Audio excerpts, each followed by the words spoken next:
Welcome to EM Pulse, bringing research and expert opinion to the bedside. We're your hosts, Julia Magana and Sarah Medeiros.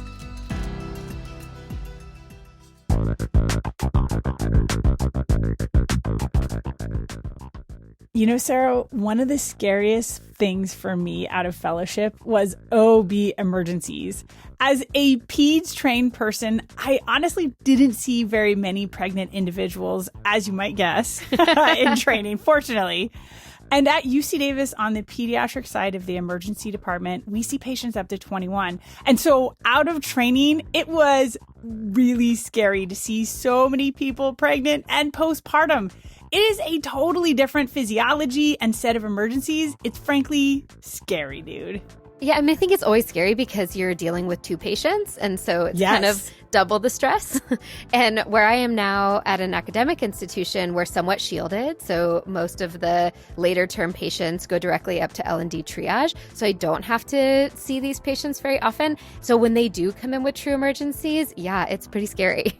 I'll take the baby, you take the adult, okay? Deal. So as a medical student, I remember the American College of Obstetricians and Gynecologists, or ACOG, as this fountain of wisdom for my OB rotation.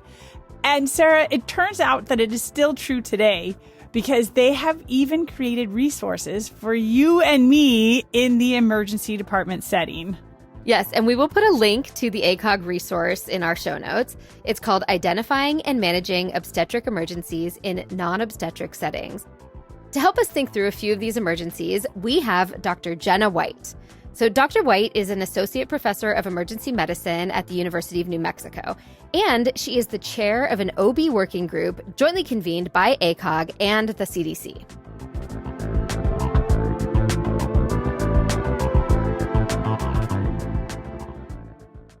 Welcome, Jenna. Thanks so much for having me, Julia and Sarah. Can you give us a brief overview of the maternal health crisis in the United States? Because I know there are some pretty alarming statistics. For the last several decades, we've actually seen a consistent rise in maternal mortality rates in the U.S. And the maternal mortality data for 2020 was just released, and the pregnancy-related mortality ratio increased again from 17.6 per 100,000 births in the U.S. in 2019 up to 24.9 deaths per 100,000 births in 2020. We've also seen tremendous racial and ethnic disparities in maternal mortality, with significantly higher maternal death rates amongst Black and American Indian, Alaskan Native patients. And unfortunately, in 2020, we saw the degree of disparity actually increase and not decrease. And perhaps most tragically of all, it's believed that about 84% of these deaths were actually determined to have been preventable. So I think it is aptly named a crisis. That's staggering. I mean, to think that 84% are preventable is just absolutely devastating that we're not already preventing them. Help us understand our role here, Jenna. In the emergency departments, in terms of identifying and managing pregnancy-related complications, what can we be doing? What is our role here? Yeah, so I think in many systems, there's a process in place by which patients who are pregnant or who are newly postpartum might be kind of shuffled away from the emergency department up to like an OB triage area. And that's fantastic.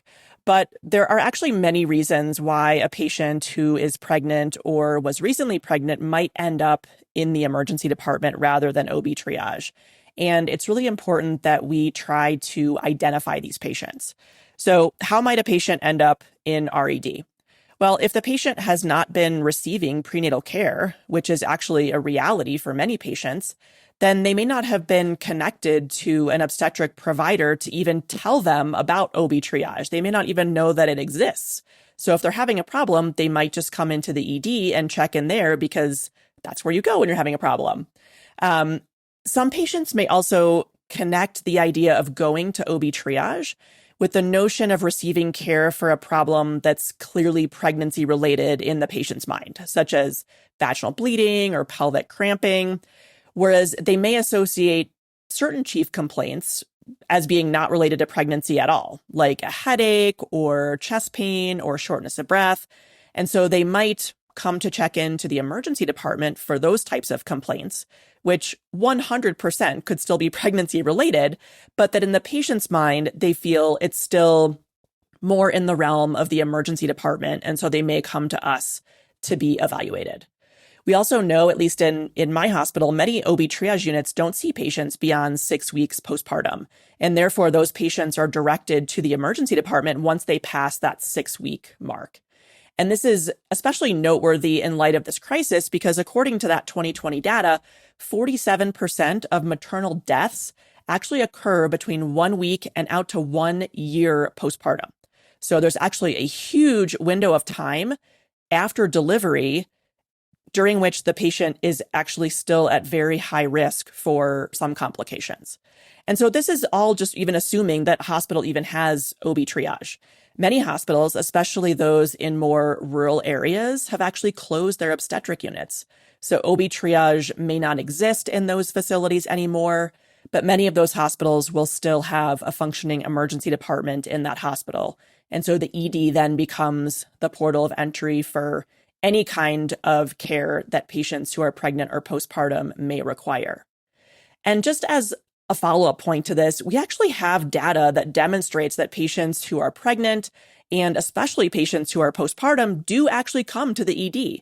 We have numerous state and city maternal mortality review committees who have found that a notable number of patients who ultimately experienced a pregnancy-associated or pregnancy-related death actually visited the ED or interacted with the 911 system in the days or weeks preceding their deaths.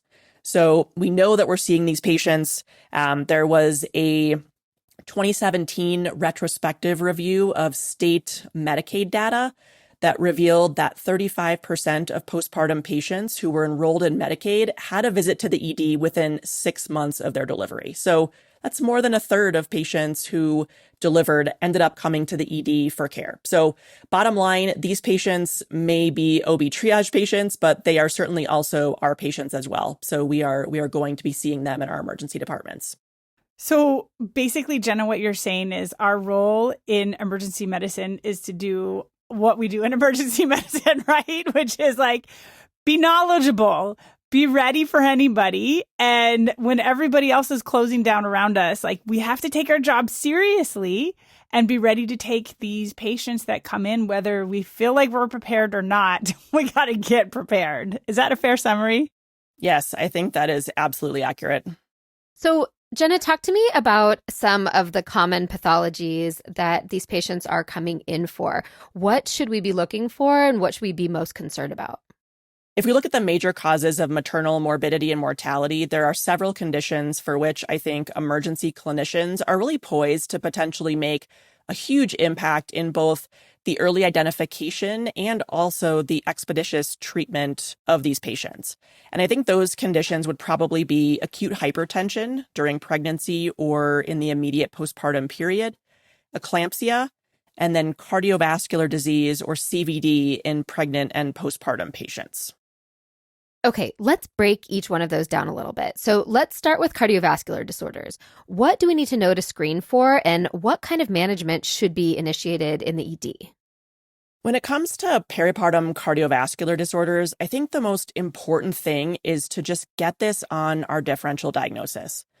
One of my professors in medical school used to say, if you don't think about it, you'll never diagnose it. And I cannot think of a more relevant or summative way to think about peripartum CVD. We just have to get this on our differential somehow. And we do that by ascertaining that a patient is currently or has recently been pregnant. And when I say recently, I'm really talking about within the last year.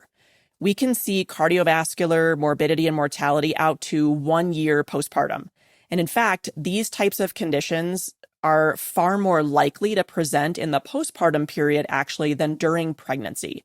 So I think that is probably the most important thing to think about that is specific to this pathology is we just have got to be asking patients or somehow ascertaining that patients have been recently or currently pregnant.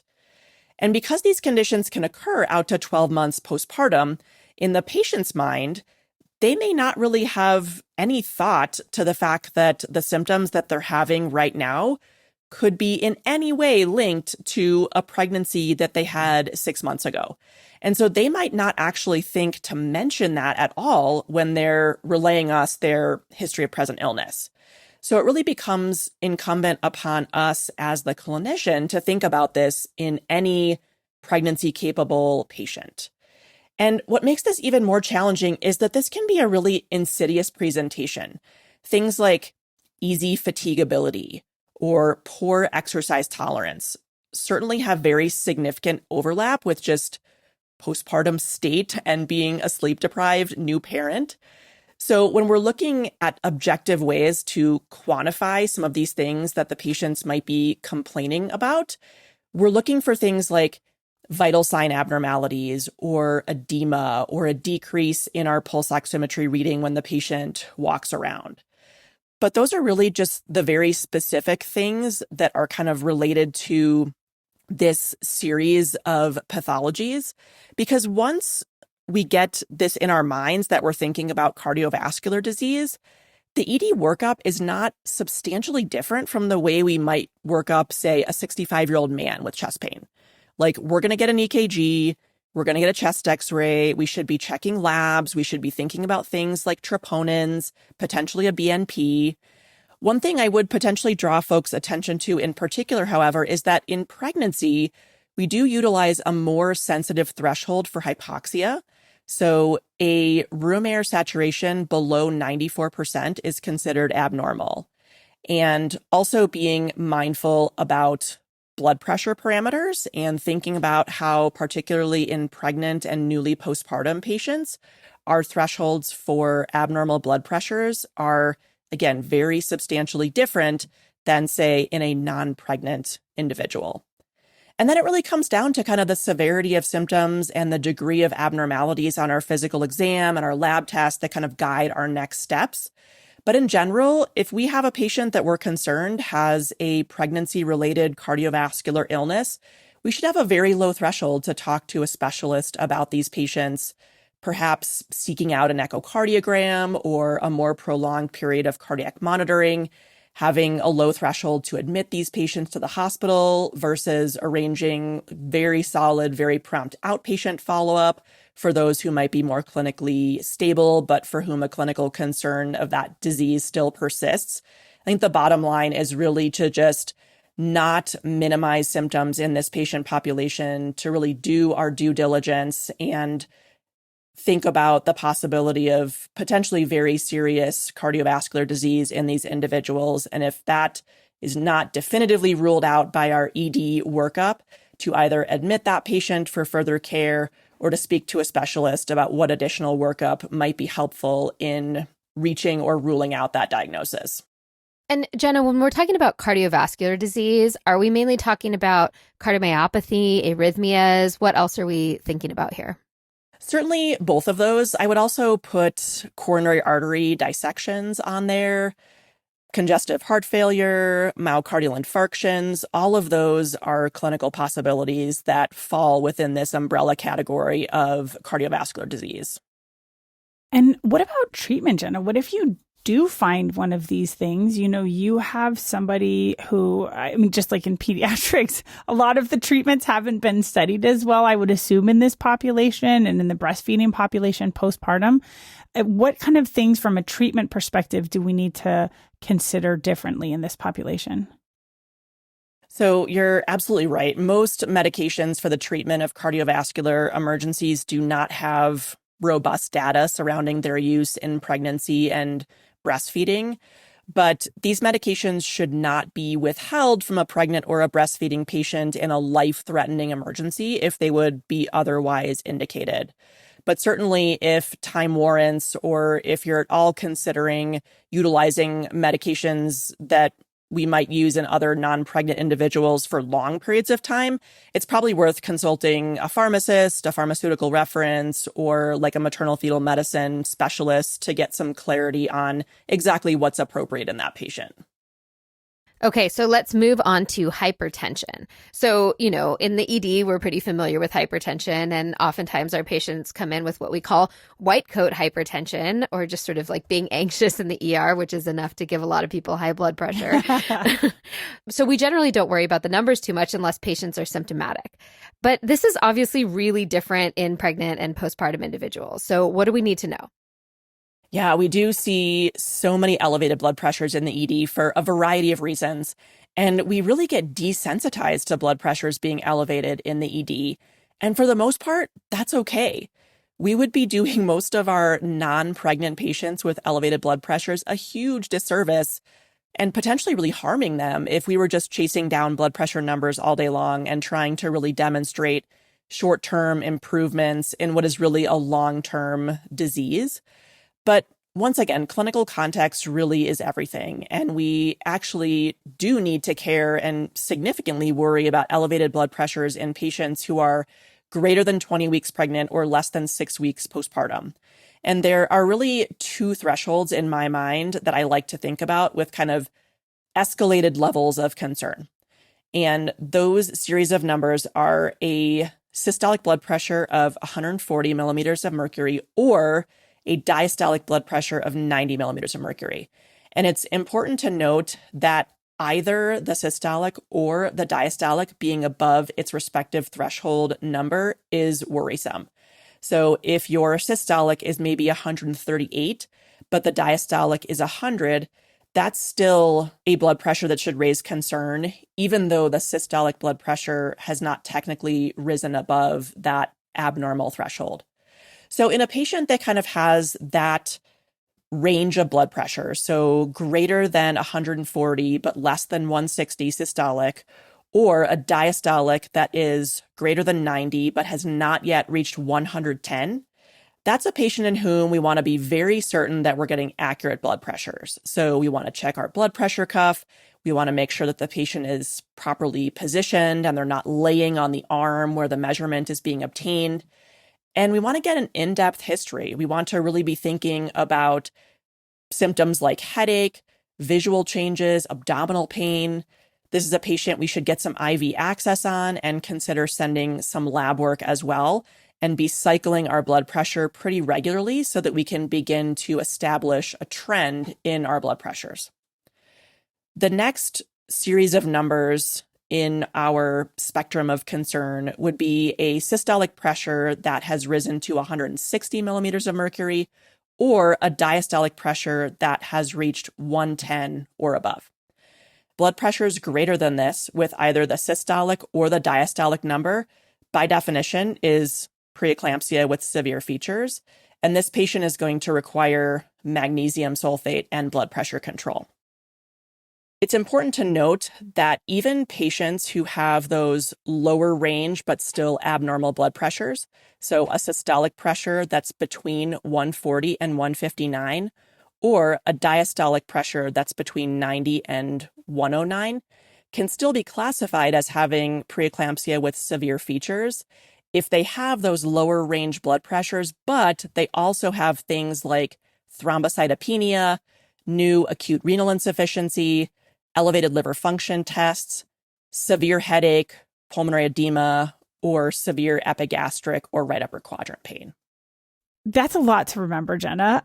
And I, again, really appreciate ACOG because there's so many algorithms and I love a good algorithm for something that I don't see on a regular basis. So the good news is, for those of us who did not memorize all of those things on the first pass, there is, with inside of these resources, acute hypertension in pregnancy and postpartum algorithm. And you can go and actually kind of work your way through all of these things and ask all of these questions and figure out all the right labs and figure out what to do. So I think that it's a good point to note for all of these topics that we're talking about. There is an algorithm that you can go to and work your way through without having to memorize all of these things.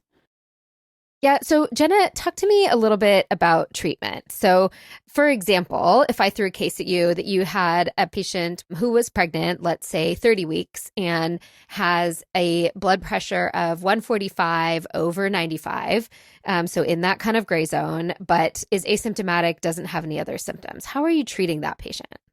So that's a patient that I would, again, really make sure that I was getting an accurate blood pressure reading on. I would check my cuff size, that it's appropriate for the patient's arm circumference, and I would begin to check those blood pressures pretty consistently.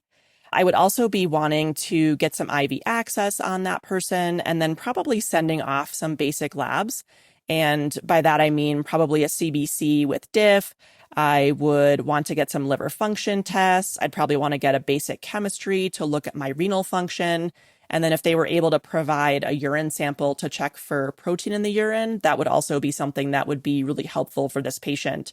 And I would just begin to have my antennae up a little bit about this patient potentially being a little bit sicker than might meet the eye, or that could have something going on that would need potentially more involved treatment.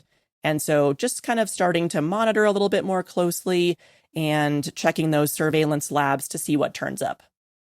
Jenna, when would you consider doing a head CT on these patients?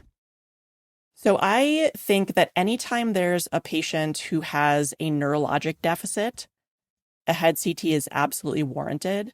If there's a patient who has altered mental status or who is comatose, a head CT would absolutely be warranted in that patient. Any patient who has a severe unrelenting headache that's new for them, especially, that's a patient that I would think about getting a head CT on. These are patients that are certainly at risk for acute neurologic decompensation. They're at risk for they are at risk for hemorrhagic stroke. And so having a lower threshold to obtain a CT, I think, is important. And that's worth mentioning. And I'm glad you brought it up, because in pregnant patients, we're often really reluctant to irradiate them in any fashion. But certainly if this is someone who potentially is having a catastrophic neurologic emergency, the benefit of finding that out earlier probably outweighs any potential fetal harm that may be incurred by performing that CAT scan. Yeah, that makes a lot of sense. So when you're thinking about treatment, are you treating this as preeclampsia until proven otherwise? Are you talking to pharmacy or OB? And then just to complicate it, what if you're talking about somebody who already has a diagnosis of hypertension prior to pregnancy? That's a great question. For the most part, I would say that the treatment piece begins to come into play once we've ascertained that the patient has reached the diagnostic criteria for preeclampsia with severe features. So to recap again, that's patients that have blood pressures of 160 over 110 or greater, or patients that have blood pressures of 140 over 90 or greater, but who also have really significant laboratory abnormalities like impaired renal function, elevated LFTs, or thrombocytopenia. So that's when we're starting to think about treating these patients. And there's really two important aspects of the treatment of preeclampsia with severe features. The first of those treatment elements is magnesium sulfate, and this is administered in order to prevent seizures. And the second is actually antihypertensive agents to control the blood pressure and prevent damaging complications of severe uncontrolled hypertension. And the medications that are typically used to control blood pressure in patients that have preeclampsia with severe features are oral nifedipine, IV labetalol, or IV hydralazine.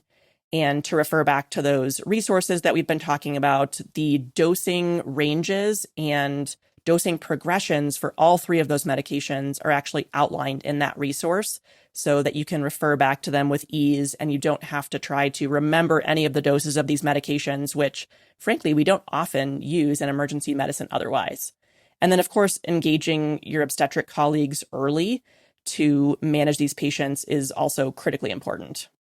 Yeah, I think that would be another one of my kind of dispo questions. When you're looking at these patients, and we basically have three categories, right? Of like, okay, your blood pressure came down and you were totally normal. It was a moment in time. Or you have gestational hypertension, or you have preeclampsia with or without severe features. How are you dispoing each of those patients? Like, what's kind of your plan? Let's start with the one that, like, we had a blip in time, you had high blood pressure and it's normalized. What steps do we need to take for discharging that patient? That may be a patient who doesn't necessarily meet diagnostic criteria for preeclampsia. But if I'm concerned, I may still be reaching out to my obstetric colleagues if that's accessible to me and running the patient by them and ensuring that there's a really solid follow-up plan so that the patient can have their blood pressure rechecked the following day. I'm certainly providing that patient with very solid discharge instructions and return precautions for the ED. In my mind, I don't think it's ever inappropriate to reach out to obstetrics for a patient that I'm concerned may be at the start of a potential hypertensive disorder of pregnancy. Some of our colleagues in emergency medicine, particularly those who may work at facilities that don't have obstetric services, may not have the luxury of being able to just pick up the phone and call an obstetrician who may be on call. But in that instance, making the determination of how the patient is going to be followed up, which may entail even returning to the ED for a blood pressure check in several hours if there's truly no obstetric care available where that person lives, I think is not an unreasonable piece of guidance for a patient who may have had transient hypertension in the emergency department, just to ensure that it truly was that, just a transient elevation in blood pressure that occurred for whatever reason and not the start of a hypertensive disorder of pregnancy. All right. So you have the patient that has that middle ground that you were talking about, the systolic blood pressure 140 to 159 or diastolic 90 to 109. You get normal labs. They have none of those potential signs or symptoms that we were worried about. We're thinking this might be gestational hypertension because it stays sustained. What's the dispo on that patient? That tends to come down a lot to the gestational age. If that patient is still remote from term, then that may be someone that our OB colleagues are potentially going to start on some antihypertensive medications and continue to monitor very closely. If that patient happens to be 37 weeks gestation or greater, more than likely that patient's a candidate to just be delivered so that we can prevent any potential progression to preeclampsia or preeclampsia with severe features. So I think either way, if I have the ability to consult with my OB colleagues in that situation, I'm going to reach out to them and either indicate that this is someone who's near term and that potentially may be a candidate for delivery, or a patient who is not yet at that 37-week threshold, just so that we can come up with a really solid outpatient plan for that patient. You have a patient who has a systolic blood pressure 140 to 159 and that high diastolic as well, but you also have proteinuria. What's going to be our dispo for that patient? So that patient meets diagnostic criteria for preeclampsia. I'm going to be wanting to monitor blood pressures serially about every 15 minutes, which I think for a moderately ill patient in the emergency department is basically our modus operandi anyways.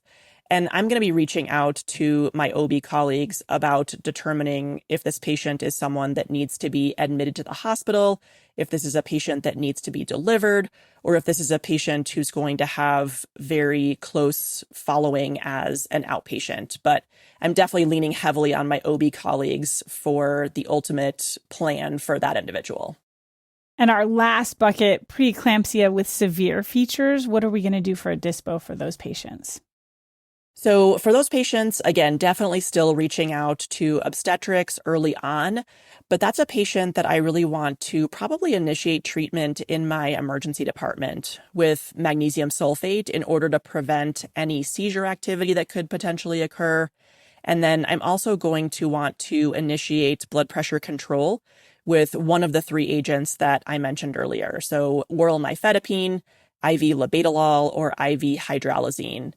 And the decision of which medication to use could be made in concert with obstetrics, or if there was a particularly compelling reason not to give one medication or the other, I might choose one agent instead of the other. But this is a patient that within 30 to 60 minutes, we're going to be wanting to get blood pressure medicine on board to begin treating those elevated blood pressures. Okay, now we have not talked about the dreaded eclampsia, which luckily we don't see too often because we are all pretty scared of it. But can you talk to us about some of the key clinical features and management strategies that we need to know for patients presenting with true eclampsia? Yes, absolutely. The prospect of having an eclamptic patient in the ED is indeed quite frightening. It's like stuff that goes bump in the night, man. So eclamptic patients present with generalized tonic-clonic seizures, and importantly, they do not necessarily need to have had a pre-existing diagnosis or clinical concern for preeclampsia. So you can actually have eclampsia having never actually received a diagnosis of preeclampsia, which can be really confusing and can complicate matters sometimes. So I think it's important to think of eclampsia in any pregnancy-capable patient who presents with a new onset seizure. But for all of the fear surrounding this diagnosis, much of the initial management is not terribly different from how we would manage any other patient with a seizure. We're going to think about things like basic airway management. So having suction and basic airway adjuncts available, applying oxygen to the patient, cardiac monitoring, obtaining IV access, like the old ABC IV O2 monitor will still serve you very well here. Something that is specific to pregnant patients is that for hemodynamic support and to prevent IVC compression and impaired blood volume return to the heart, if the patient is still pregnant, we want to place that patient in the left lateral decubitus position rather than having them supine. So all of those just basic foundational elements of care for a critically ill patient are important to think of in eclampsia, regardless of the fact that this may be a patient who's actually pregnant. From a medication standpoint, our treatment of choice is going to be magnesium sulfate once again. And in terms of dosing, we're talking about a 4 to 6 gram loading dose that's given IV over about 20 minutes or so. And then the patient is started on a magnesium infusion of 1 to 2 grams per hour. If for some reason you're not able to obtain IV access on a patient, magnesium can also be given IM as a 10-gram dose intramuscularly if you absolutely cannot obtain IV access. It's a lot of magnesium. That is a lot. All right. So you give magnesium and they're still seizing. What's my next step? Can I go to benzos then, Jenna? Can I go back to my standby? Yes, you can. So if the seizure does not stop with magnesium administration, you can give other antiepileptics. And benzodiazepines are going to be your next best choice, followed by fosphenytoin and then levetiracetam. Jenna, okay, so finally my seizure stops. What do I do for that pregnant patient who required magnesium plus or minus another benzo? What are my next steps? So after the seizure stops, we're still doing a lot of just general emergency medicine care. So we're ensuring that we have a patent airway, we're checking a blood sugar, we're getting some labs, we're ensuring that the patient is oxygenating well.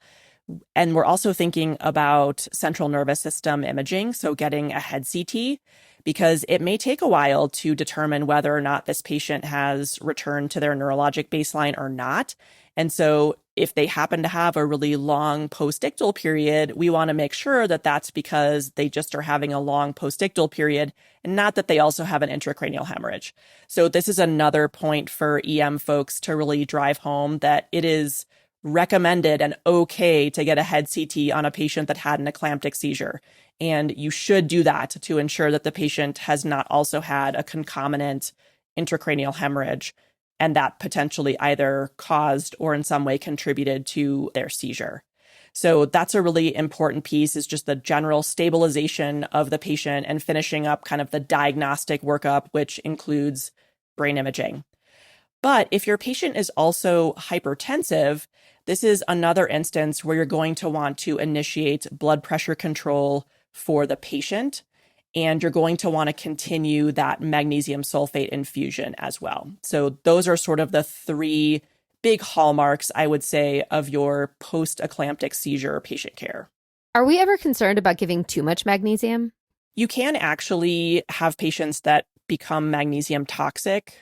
You're more likely to see that in patients that have impaired renal function because magnesium is renally excreted. So those are the patients in whom I would be more concerned about the possibility of developing magnesium toxicity. And the clinical features that you would begin to see in patients with magnesium toxicity would be loss of deep tendon reflexes. If your patient was breathing spontaneously, they may actually have respiratory depression. You may see some cardiac conduction abnormalities, and in worst case scenario, can actually see cardiac arrest. However, for most patients who are given a magnesium bolus and then started on an infusion in the emergency department, these are side effects that you would be pretty unlikely to see just because of the duration of magnesium treatment. So this would be something that you might consider in a patient that you were having to, for whatever reason, board for many hours in your emergency department. But for the immediate stabilization of patients, the development of magnesium toxicity is probably pretty unlikely with just your initial loading dose and then starting your drip over the first hour or two. But the main patient population to really think about that concern in is a patient with impaired renal function.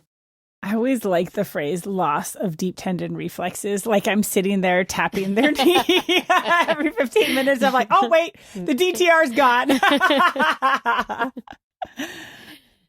If I'm thinking about this spectrum as a whole, going back to that sort of asymptomatic, maybe high blood pressure, to gestational hypertension, to preeclampsia with severe features, and then to full-on eclampsia, I think we all know that full-on eclamptic patient, if they're not already at an OB specialty institution, they're going to get transferred. But where in the rest of this continuum are you considering transfer if you don't have OB at your institution? So I think anytime you have abnormalities that could potentially be leading to any of this severe pathology that we've covered. So if you think the patient might be developing preeclampsia, if you think they're on their way to developing preeclampsia with severe features, if they've had an eclamptic seizure, those are really patients that obstetrics needs to hear about, and you need to have a discussion with them about what should happen next. And I think for most of these patients, that's very likely to involve admission and or transfer to an obstetric equipped facility. So everything that we have been talking about today, and the reason that you're here with us, is because ACOG has put together these resources for recognizing and treating OB emergencies. So in addition to finding them in our show notes, where can these resources be found and how are they meant to be used? Yeah, I would love to direct your listeners to acog.org/OB emergencies, where they can find 3 treatment algorithms that provide clinical guidance for managing cardiovascular disease in pregnancy and the postpartum period, eclampsia, and acute hypertension in pregnancy and postpartum. And these algorithms were designed to be used clinically in the emergency department. We really designed them with emergency clinicians in mind. So you can download them as PDFs and save them to your phone. You can put them in Evernote. You can print them out, laminate them if you have some sort of binder of clinical guidance that you keep in your department. You can hand them off to your medical informatics people at your institution to create EMR order sets to help align all of this in your electronic medical record so it's ready to go. We really wanted them to be very user-friendly and highly applicable to the emergency department setting. So would definitely encourage everyone to go check out that website and download these resources. Jenna, is there anything else that you think we should know? I would just like to say in conclusion that we all have a role to play in helping to reverse this maternal health crisis in our country. And in the emergency department, we have a role to play. And so I would encourage everyone to incorporate questions about current or recent pregnancy into your triage workflow, into your social history, into your evaluations of patients. That acog.org/OB emergencies website also has some inclusive signage that you can hang up in your triage area or in your exam rooms so that we can start identifying these pregnant and postpartum patients who are coming to us for care. Because that's really where it all starts. All of this that we've covered today really hinges upon identifying that this is a patient who is at risk for this pathology. And again, so many maternal deaths are identified as being potentially preventable. We can definitely do our part in emergency medicine to seek out these patients and potentially save a life. Pulse check. There is a very real maternal health crisis in the United States. We can be a part of the solution by watching for acute hypertension, eclampsia, and cardiovascular disease in our pregnant and postpartum patients. Patients are at risk for cardiovascular disease up to 12 months postpartum. In fact, CVD is more likely to present postpartum than during pregnancy. Keep ACS, coronary artery dissection, cardiomyopathy, CHF, arrhythmia, aortic dissection, all on your differential. Follow the ACOG algorithm for workup and treatment. If you do find a cardiovascular problem, treat accordingly. While most of these treatments have not been studied in the postpartum and breastfeeding patients, they should be given in a life-threatening emergency if they are otherwise indicated. Bottom line, don't minimize symptoms and keep CVD on your differential diagnosis. Acute hypertension in pregnancy can occur after 20 weeks of pregnancy and up to 6 weeks postpartum. If the systolic blood pressure is 140 or greater, or the diastolic is 90 or greater, monitor closely, assess for other symptoms, and consider labs. If the hypertension persists, the next steps depends on the labs, especially the urine protein. Have a low threshold to consult our OB colleagues. And see the algorithm on ACOG.org for specifics. Eclampsia can also occur up to 6 weeks postpartum. And you can have eclampsia without ever having the diagnosis of preeclampsia. So think of eclampsia in any pregnant patient with a seizure. Do your typical ABCs, IV O2 monitor, that whole process. But unique to the pregnant patient, place them on their left lateral decubitus position and put the head of the bed down. Give magnesium sulfate and call OB. Magnesium can even be given IM if an IV cannot be established for whatever reason. If the seizure recurs or continues, move on to benzos, followed by phosphonatoin and then levetiracetam. When the seizure stops, monitor BP closely and get ready to transfer to an OB unit. If the seizure responded to magnesium, you will keep giving more mag while you perform a neurologic exam and get a head CT. Yes, get a head CT. But good news, you don't have to memorize all of this. It is all on the algorithms by ACOG. So go to acog.org/OB emergencies. So that was very helpful to me, Sarah. I think if nothing else, knowing where to look when this comes up is my takeaway. Yeah, they even have resources for EMS on their website. I hope you also learned something today. If you did, consider sharing this podcast with a colleague so they can also learn something and help with this maternal health crisis. So follow us at EM Pulse Podcast.